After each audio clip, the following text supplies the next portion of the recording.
So hi! Welcome and welcome back to my YouTube channel, and for today's tutorial, ituturo ko sa inyo kung paano nga ba mag-register ng GO+179 sa ating Globe SIM. But first, kindly subscribe to my channel and don't forget to hit the subscribe button and the bell to notify you for my new updates. And if you want to learn more, just keep on watching and let's start! So ayan guys, for today's video mula sa ating mobile device, itap lang natin yung dial. So, dito naman guys, sa dial is, itatype lang natin is *143, number sign or hashtag, then call. And then, after yun guys, piliin naman natin is yung number 1, which is yung Go+. So, type lang natin yung number 1, and then tap send. And then, dito naman guys, is piliin lang natin yung GO+179. So, nasa number 4 siya. So, ang itatype natin is number 4. Then, tap send.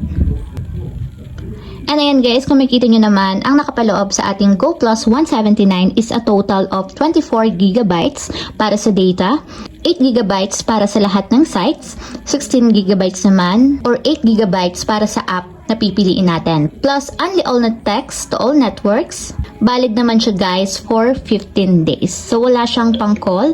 And para naman ma-subscribe natin yung GO+179 is i-type lang natin yung number 1 para ma-subscribe and then tap send. And dito naman is pipili lang tayo ng choice of apps na gusto nating ma-avail dito sa ating GO+179. So yung Go 5G na number 1 is depende naman sa location nyo guys kung applicable ang 5G.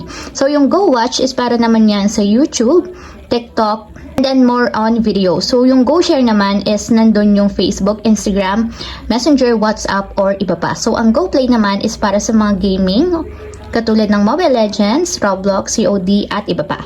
So, ang pipiliin ko na lang dito is yung number 3. So, yun yung Go Share.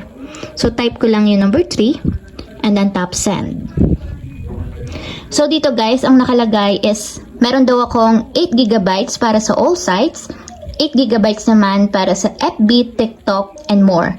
So, only all net text siya guys, valid for 15 days. So, bali 179 pesos only yung ating magagastos dito sa GO+179. So, type lang natin yung number 1 para ma-proceed. And then tap send. So, ayun lang guys, ganun lang kasimple kung paano nga ba mag-register ng GO+179 sa Globe. If you have a question, comment down below and don't forget to hit the subscribe button and the bell to notify you for my new updates. And thank you for watching!